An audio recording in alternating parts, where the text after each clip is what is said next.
शहर के छोटे से किराए के घर में ज्योति अपने बेटे लखन के साथ रहती। घर का गुजर बसर करना बेहद मुश्किल था। ऐसे में ज्योति आसपास की बड़ी बड़ी हवेली और कोठियों में काम करके अपना और अपने बच्चे का पेट पालती।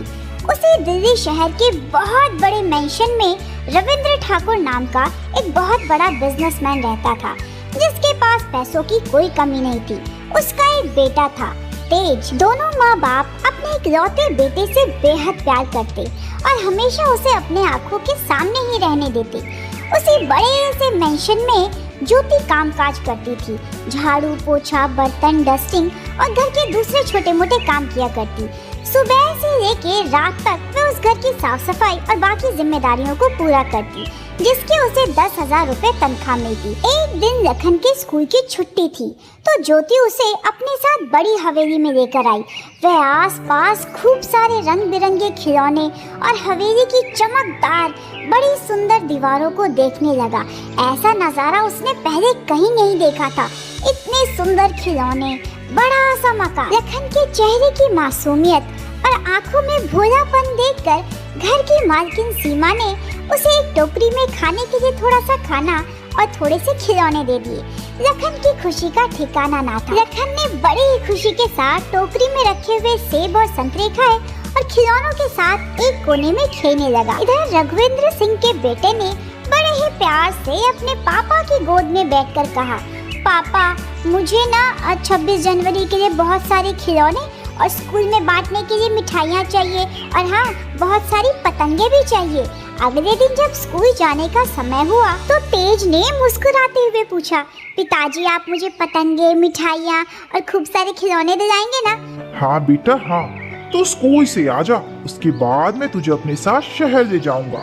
शाम को जैसे ही तेज अपना स्कूल पूरा करके आया, उसके पिताजी बड़े से शहर में ले गए, जहाँ एक खिलौने वाले के पास रुककर उसे ढेर सारे खिलौने दिलाए।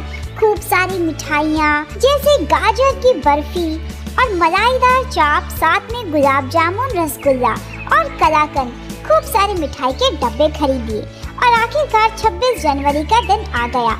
आज तो तेज बेहद खुश था। आज तो मैं अपने स्कूल के बच्चों को खूब सारी मिठाइयाँ खिलाऊंगा। वो भी क्या याद रखेंगे कि तेज ने खिलाया है ये। लेकिन खेलते समय अचानक तेज का पैर गीला बरामदा होने के कारण फिसल गया और तेज गिरकर जोर जोर से रोने लगा। कोई बचाओ मुझे।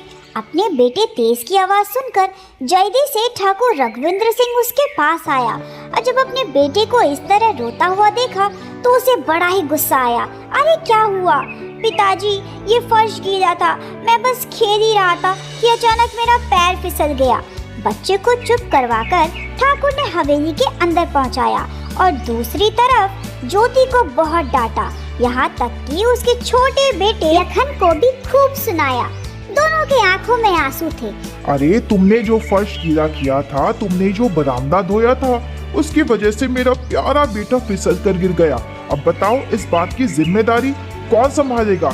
एक तो तुम अपने बच्चे को अपने साथ लेकर आ जाती हो, सब तुम्हारी गलती है। बच्चे की आंखों में आंसू थे। वह हिचक कर एक कोने में रो रहा था। ऐसे में हवेली की मालकिन ने उसे थोड़ी सी मिठाइयाँ देकर जैसे तैसे शांत करवाया। इधर ज्योति भी बेहद दुखी थी और घर के कामकाज खत्म करने में लगी हुई थी। दूसरी तरफ ठाकुर रघुवेंद्र सिंह अपने बेटे के साथ आराम से सोफे पर बैठा हुआ था। जैसे ही तेज हवेली के बरामदे के आगे गया तो उसे बड़ा गुस्सा आया ये देखकर कि लखन उसके खिलौनों से खेल रहा था। तेज ने गुस्से में आकर सारे खिलौने लखन से छीन लिए और उसकी शिकायत अपने पिताजी से भी लगाई। अब रघुवेंद्र सिंह को जब इस बात का पता चला तो उसने अपनी हवेली में काम करने वाले गार्ड और दरबान, यहाँ तक कि ड्राइवर को भी सख्त हिदायत दी कि बच्चे को घर के अंदर ना आने दिया जाए। दूसरी तरफ वह अपने प्यारे बेटे लखन को लेकर शहर के सबसे बड़े बाजार गया, जहाँ पे उसने खूब सारे खिलौने खरीदे। पहियों वाली गाड़ियाँ, सुंदर सी गुड़िया, चमचमाता हुआ एरोप्लेन। इधर इन सब बातों से ज्योति को बड़ा ही दुख पहुंचा। उसे अच्छा नहीं लगा कि उसके इतने छोटे 7 साल के बेटे को इस तरह सबकी रुसवाई सहनी पड़ रही है। माँ, हमारे पास कब इतने सारे खिलौने आएंगे कि मुझे किसी के खिलौने नहीं लेने पड़ेंगे? हमारा घर कितना छोटा सा है और ठाकुर साहब का घर कितना बड़ा है। एक दिन सब ठीक हो जाएगा और भगवान ने जितना भी दिया है ना बेटा, उसमें संतुष्ट रहना सीखो। दूसरी तरफ ठाकुर रघुविंद्र सिंह अपनी पत्नी सीमा को बुलाकर उसे खूब सुनाता है। इस तरह तुमने हमारे प्यारे बेटे तेज के खिलौने उस लखन को क्यों दे दिए? अरे वे बरामदे में जाकर उन खिलौनों से खेल रहा था, जिसे देखकर तेज को बड़ा गुस्सा आया। पर क्या हुआ, वो भी तो हमारी कामवाली का ही बेटा है। क्या हुआ, 2-4 मिनट खेल के वापस कर देगा। आप शांत हो जाइए। देखो तुम मेरी बात को समझो, मुझे बिल्कुल पसंद नहीं कि तेज की किसी भी चीज को इधर उधर कोई छुए। खैर ये सब छोड़ो, 26 जनवरी आने वाली है। मैंने कुछ लोगों को न्योता दिया है। वो आतिशबाजी होगी ना पतंगों की, तुम घर में खाने पीने का और बाकी सब इंतजाम देख लेना। जी ठीक है। ऐसा कहकर रघुविंद्र सिंह ने अपने घर में काम करने वाले सारे नौकरों को बुलाया और घर की साफ सफाई और सजावट के बारे में सभी नौकरों को काम सौंप दिया। देखो सारा काम समय पर होना चाहिए। शहर के बड़े बड़े रईस आदमी उस दिन आएंगे। तभी पत्नी सीमा ठाकुर रघुविंद्र सिंह से कहती है, सुनिए जी, मैं सोच रही थी कि हमारे घर में जितने भी ये नौकर चाकर काम कर रहे हैं ना, क्यों ना 26 जनवरी को जो आप मिठाइयाँ लेकर आए हैं शहर से, इनको भी दे दे, थोड़े बहुत कपड़े दे दे। वैसे भी तेज के बहुत सारे कपड़े छोटे हो गए हैं, क्या मैं वो सारे कपड़े लखन को दे दूं? अरे क्या जरूरत है ये सब इतना देने देने की? नहीं नहीं, कोई जरूरत नहीं है। रही बात काम करने की, तो मैं उनको पगार देता हूँ। मुफ्त में काम नहीं करते हैं भाग्यवान।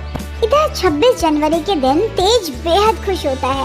ये पिताजी, आज तो मैं स्कूल में ना सबको जो आपने शहर से अच्छी अच्छी मिठाइयाँ दिलाई हैं, बर्फी, गुलाब जामुन, कलाकंद, सबको बांटूंगा और अपनी सुंदर सुंदर पतंगे भी दिखाऊंगा।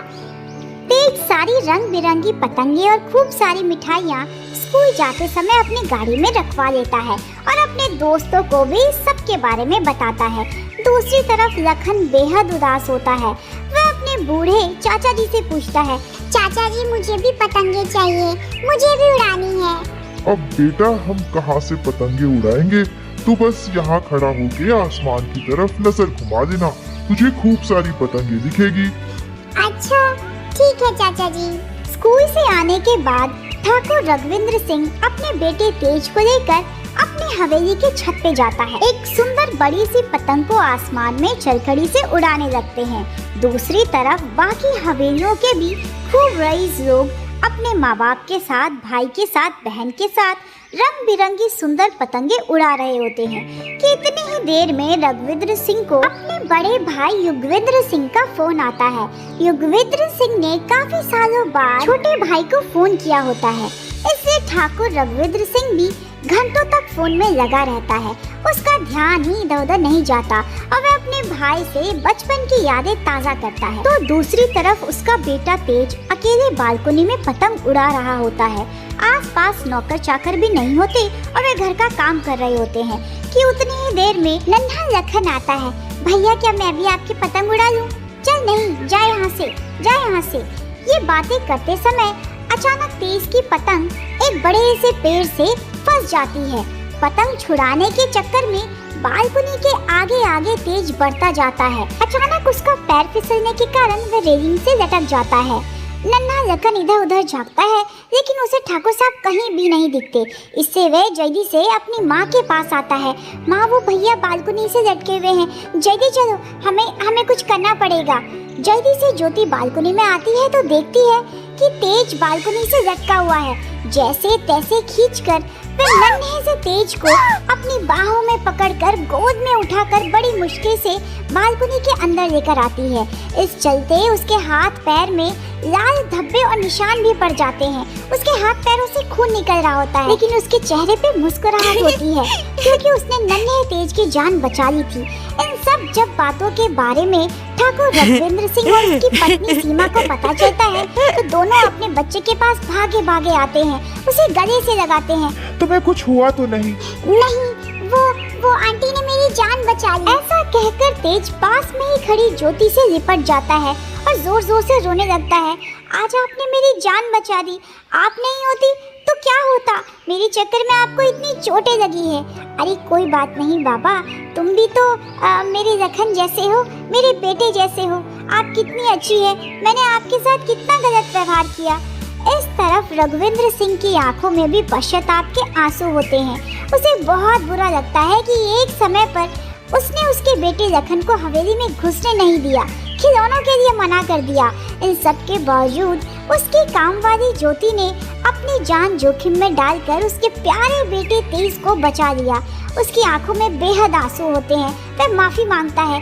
तुम्हारे हाथ पैर पे ये जो छिलने के ये जो लाल निशान है ना, ये सब बता रहे हैं कि तुमने कितने धर्म से, ईमानदारी से अपना कर्तव्य निभाया है। मैं कभी भी तुम्हारे एहसानों को उतार नहीं पाऊंगा। मुझे माफ कर दो ज्योति, मैंने कितनी बार, न जाने कितनी बार तुम्हें डांटा, तुम्हारे बेटे को भी डांटा। कोई बात नहीं साहब, ये तो मेरा फर्ज था। ठाकुर रघुवींद्र सिंह की आंखें खुल गई। उसने 26 जनवरी के दिन, जब सारे ऑफिस में काम करने वाले लोगों की छुट्टी थी, सबको बुलाया और उनके लिए खूब सारे कंबल, नए नए कपड़े, मिठाइयाँ सभी अपने ऑफिस में काम करने वाले, बड़े बड़े कारखाने और फैक्ट्रियों में काम करने वाले कर्मचारियों को बांटा।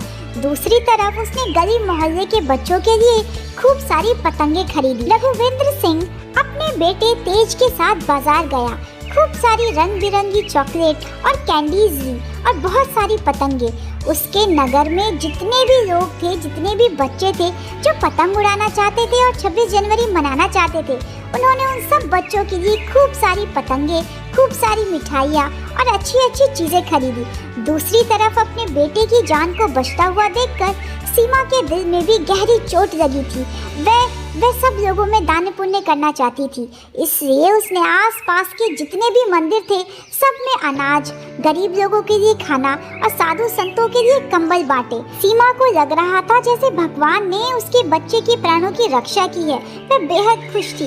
इसलिए हवेली में अगले 7 दिनों तक खूब सारा भंडारा हुआ। जितने भी अनाथ, गरीब और बेसहारा लोग थे, वे हवेली में आकर खूब सारा खाना खाते और पूरे मन से, दिल से ठाकुर रघुवींद्र सिंह, सीमा और उसके बेटे को आशीर्वाद देते।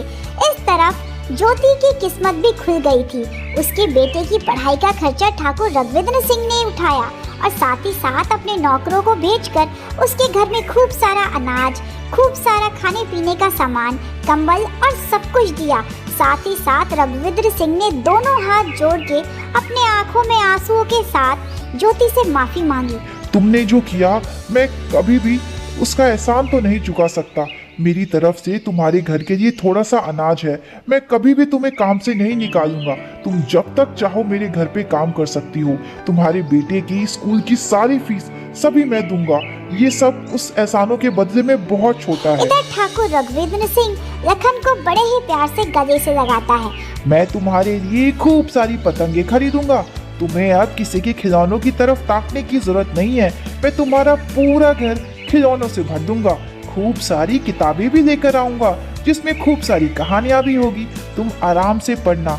तुमने अपने भाई की जान बचाई है, तुम्हारा मेरे ऊपर ये एहसान है। ऐसा कहकर ठाकुर रघुवींद्र सिंह पत्नी सीमा के साथ अपने नगर में रहने वाले लोगों के लिए आए दिन खाना बंटवाता रहता है, मिठाइयाँ बंटवाता है। यहाँ तक कि जो भी बेसहारा लोग होते हैं उसे अपनी हवेली में रात गुजारने और साथ ही साथ काम पे भी रखता है। रघुवींद्र सिंह को ये समझ में आ जाता है कि हमारे किए गए पुण्य ही एक दिन हमें बड़े होने वाली दुर्घटना से बचाते हैं और इस तरह वह अपने छोटे से परिवार के साथ खुशी खुशी रहने लगता है। ऐसे ही भावनात्मक मनोरंजक कहानियों के लिए चैनल के साथ जुड़े रहें। आप लोगों को ये कहानी कैसी लगी और आगे आने वाली कहानी कैसी होनी चाहिए, कमेंट बॉक्स में लिखना ना भूलें।